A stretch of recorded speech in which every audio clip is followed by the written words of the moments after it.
Hello everyone, welcome back to Blue Box. This is episode 24.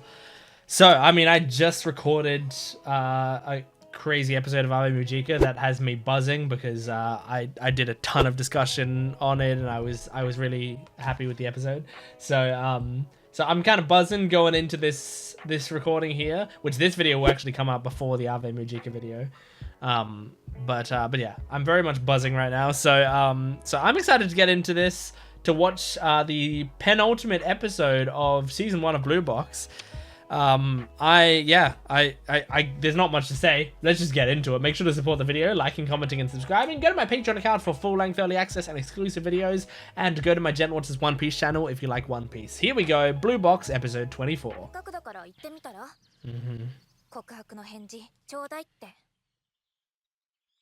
Didn't she say no to this? I can't remember. It was at the end of the last episode. Yeah.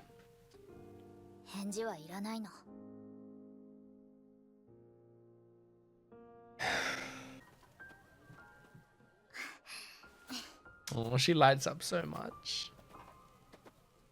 And is he looking at Chinatsu? Yeah, I mean, of course. Poor girl.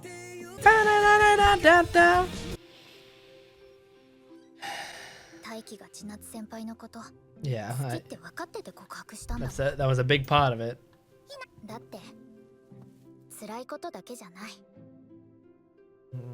Yeah, you get moments.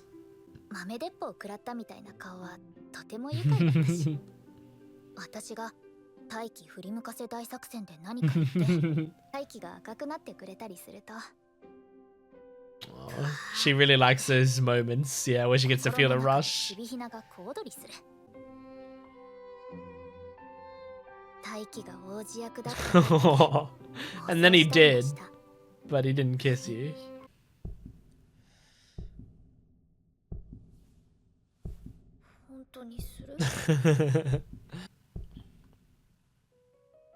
Then he straight up said no. I think he did know. Oh yeah, and then how's your heart going at this point? Where he jumped on top of you. Yeah, you got to kind of live in your fantasy for a little bit. Oh.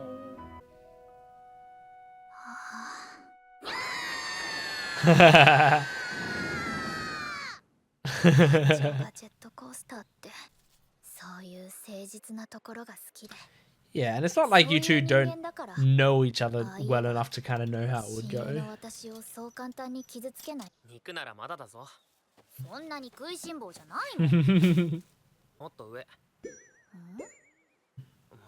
You gotta get it out for her.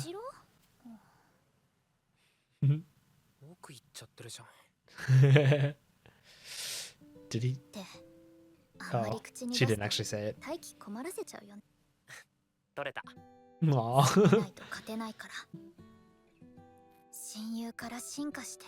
She's like willing it, staring into his eyes.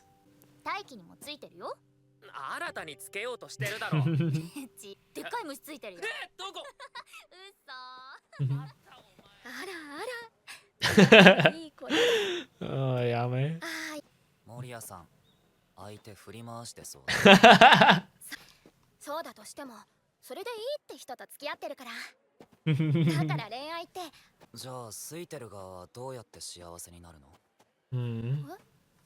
That's a good question.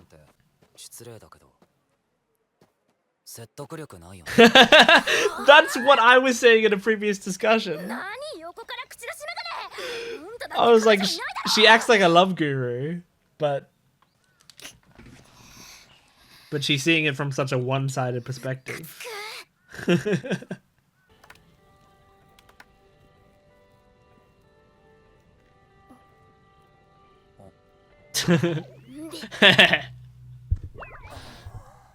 She's made an enemy for life.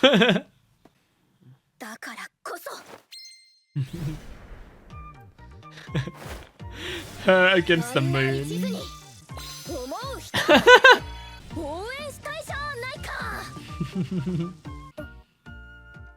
I love Ayame. She's so funny. ちょっと音響の機材が Oh, she's trying to set up a situation. 体育館取ってきてくれないいいよ。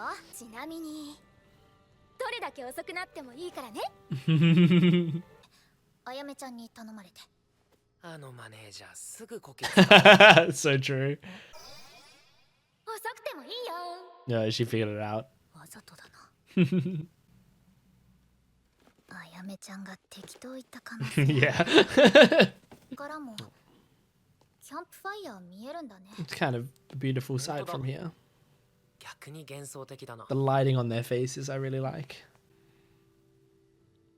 Oh, that's a beautiful shot as 西田 well. 先輩踊ってるちょっとここで見ていこうよ。ゆっくりしていくか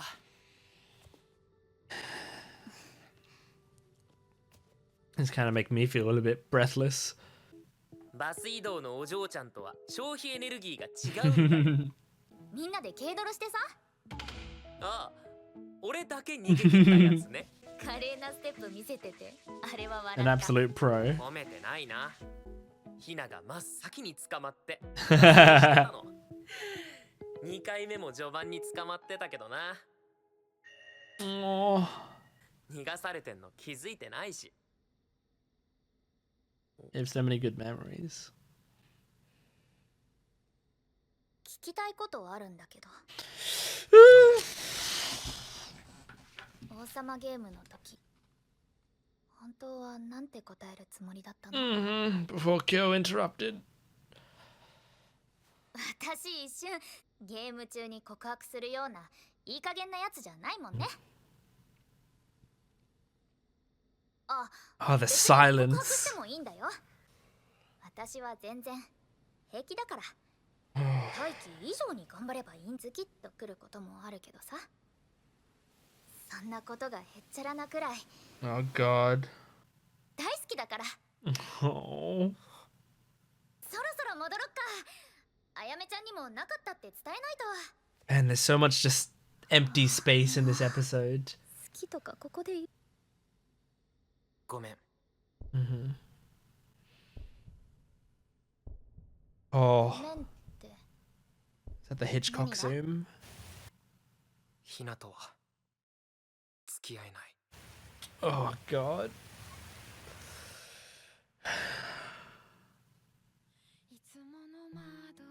Oh, an insert song. それは違うけどまあまだ私は文句言わないよ。今振ったら後で私を好きになって 俺は今の関係は良くないって思ってる Yeah.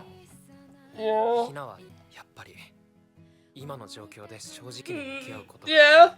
俺にはできなかった It's so honest. But yes. 先輩を好きなそういう中途半端な態度がひなを傷つけてるとも思うお互いそれぞれ今より私はいいって言ってるじゃん。人がいるのが分かってて告白したんだもん。 I love this song. 先輩や私の方がきっと思い出いっぱいあるのに出ないからなら今からだって No, see, you're still comparing yourself to her. 俺の好きな人は変わらない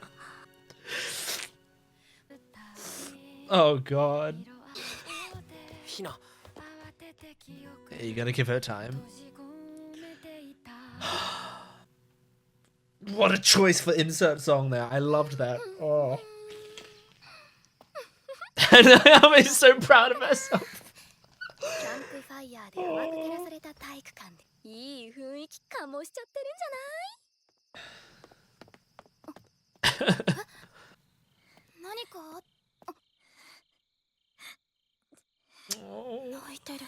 両思いってわけじゃないのに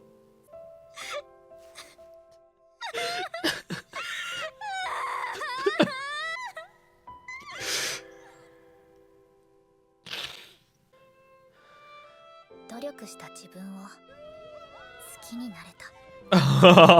So someone confessing.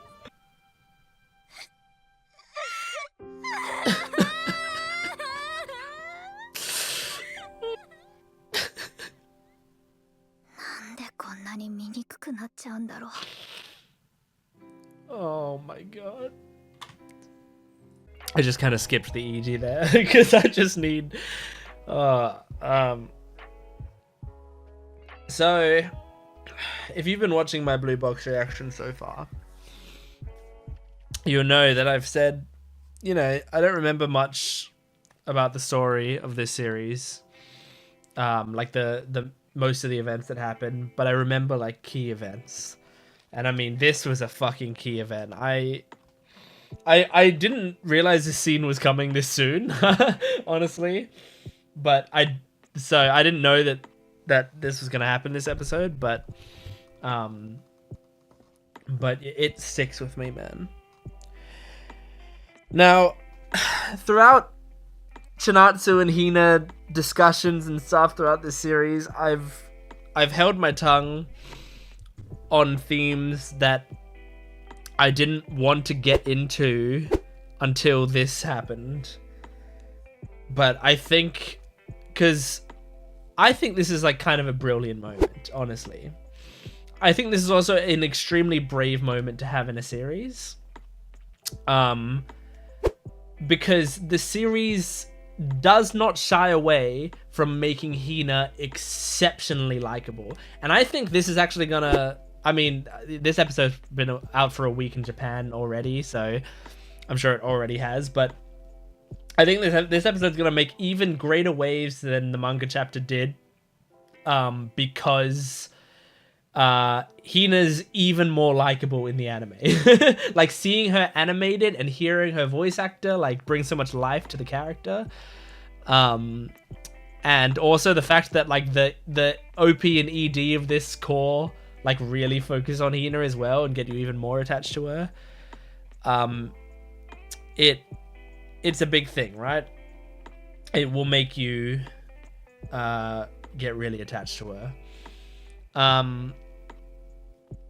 But like, I think this moment is so great because I love if a writer can write a moment like this where the situation is so frustrating and sad, but like, to me, I watch it and I'm so sad, and also I breathe a sigh of relief.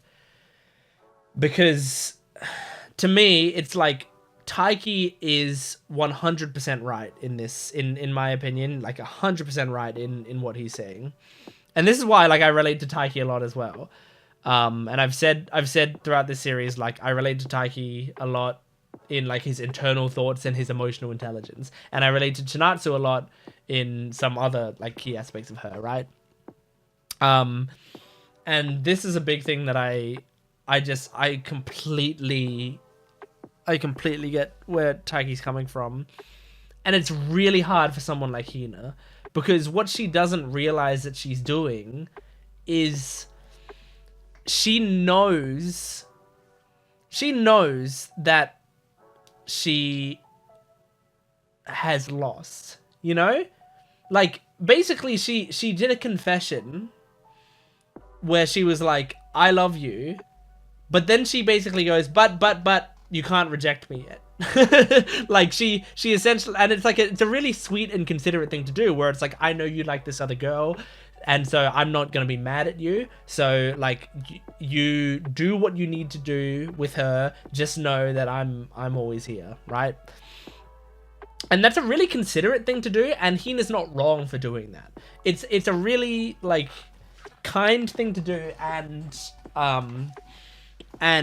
you know, it's kind of cute, and I can see a universe where that would work out. But also what it is, deep down, is I want to confess my feelings to you, but I don't want you to say no. You know, like, I would rather you say maybe for the rest of our lives so that I can hold on to this hope than you to ever say no to me. And as time has gone on, Taiki has been going, I don't know how to deal with this. And then he gets to the point where he goes, look, genuinely, this hanging over my head is hurting both of us, because even though it's supposed to be like a no pressure, just if you need it, you can always have me on backup kind of situation. Like, even though that sounds great on the surface, when you really get down to it, the problem is that, one, she will always be just holding out for him, right? She's on standby constantly, and that's not fair to her. And also, she, like, the thing about rejection is, and like, I say this as someone with a incredible fear of rejection, so like, I know why she's trying to avoid that, because that pain she's feeling, and I mean, I was bawling my eyes out because I know that pain, that pain of rejection is some of the worst pain in the world, like truly horrible. And so like, I know why she's avoiding that pain. But the thing about that pain is you also kind of have to feel it. Like, you can't just let yourself never feel it, because you have to, that's your body realizing that something's not going to happen ever. And you need to realize that so that you can like find something that works for you. And so yeah, I watch an episode like this, and I think that's so important. But like, not only is that not great for Hina, it's not great for Taiki, because Taiki is like trying to figure out what his feelings are for Chinatsu and how to like go about that. And every episode since Hina confessed, every Chinatsu moment has been weighed against, but what about Hina? You know? And I think it was already difficult for him to figure out, like, okay, Chinatsu, but also she's living with me. So, like, is that okay? And also, I don't know if she likes me back. So, does she like me back? And also, she's trying to focus on basketball. Would I be distracting her from that? And also, I'm trying to focus on badminton. Is it distracting me from that? Like, you have all of those moments. If you, on top of that, also have, but everything, all of those things, there's also Hina. And it's like, Hina doesn't live with you. Hina probably won't like, isn't quite as locked in. And what I mean by that is, like, I think she would only use you as motivation for her gymnastics, you know? But Chinatsu has expressed that she wants to focus on basketball. So there's different things, right? And also, you know she likes you, so you don't have to worry about the like, oh, but will she reject me side of things. So like, Hina is the easy choice, and him having that easy choice like makes the Chinatsu thing so much more difficult. Because like, I've been in a situation where someone's liked me and I just didn't like them back, right? And it's really hard when I was sitting there and going, but maybe feelings are gonna grow the more time we spend together, or like maybe this or maybe that. And then at some point I just realized I just don't feel that way about that person, right? And that went fine, luckily. You know, the person took it incredibly well. But then there was another situation where I was on the Hina end of it. Except it was, it was a breakup. So I was in a relationship with this girl for a long time. And then she didn't feel anything for me anymore. And I had to be on the Hina receiving end of like, that I don't love you. You love me so much, but I don't love you. And it fucking hurts. It's incredibly painful. And so that scene at the end there of her, just crouched down and scream crying and thinking she's pathetic and like it destroying her self-worth, that's so real. Like, my self-worth was never lower than after a big breakup. Never. Like, that's my lowest point because it makes you hate yourself. Even if it wasn't your fault. Like, I didn't do anything wrong, and neither did she. She just didn't feel that way about me anymore. And that's, you know, that's how it goes sometimes. And it's so painful. And so, like, I get it.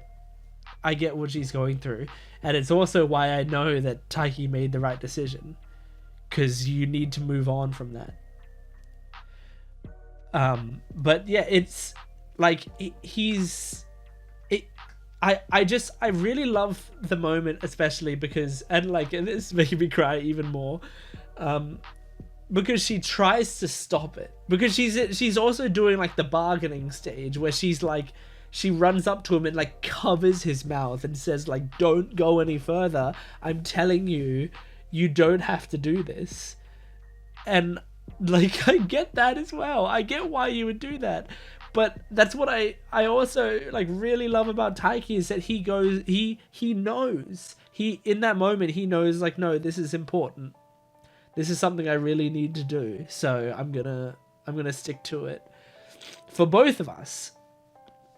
And it's not just like, also sometimes in these moments you have the scene completely framed for Hina. Like, I'm doing this for you, Hina, because you're getting hurt by it and stuff. And that is 50% of why he's doing it. But he's also very honest about the fact that it's also for him. He doesn't like the dynamic that they have. He doesn't like the way that makes him feel, and the way it's hampering like his feelings for Chinatsu and like what it could be doing to him in the future.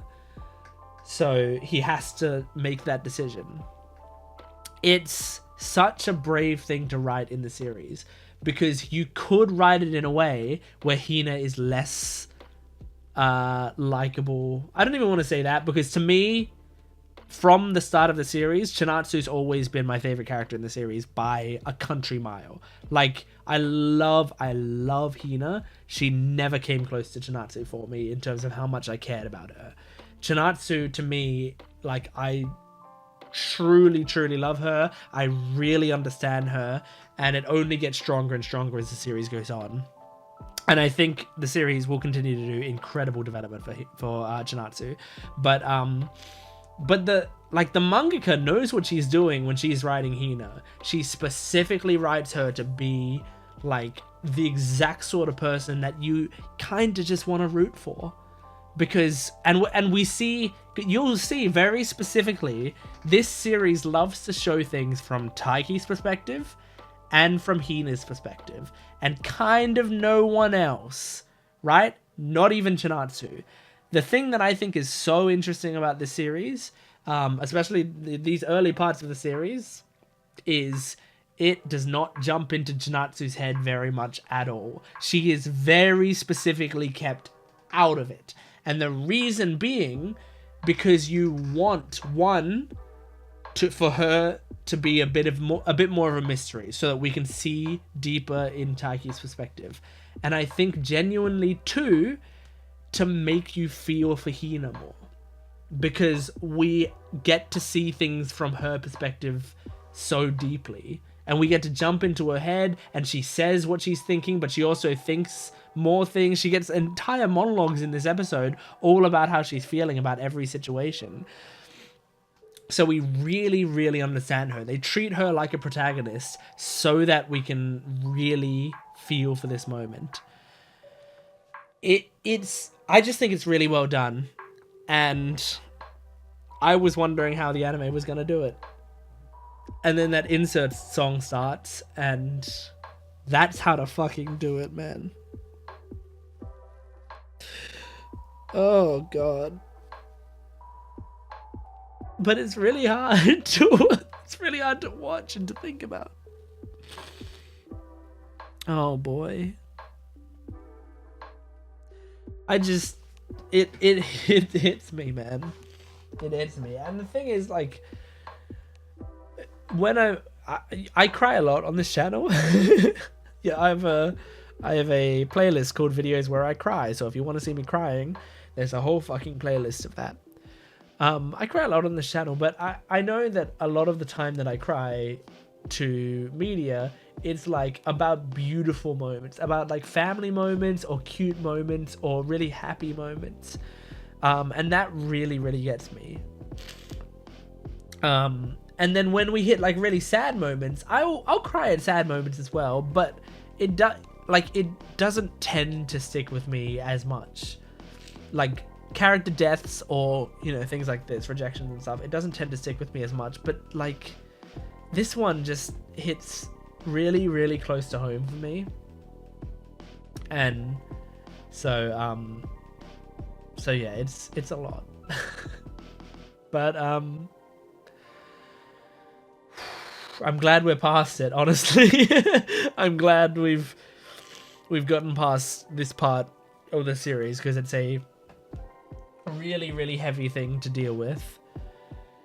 But the anime did it incredibly amazingly. So anyway, that's Blue Box episode 24. Thank you for joining me. Make sure to support this video, please, if you could, so that my tears can go to somewhere.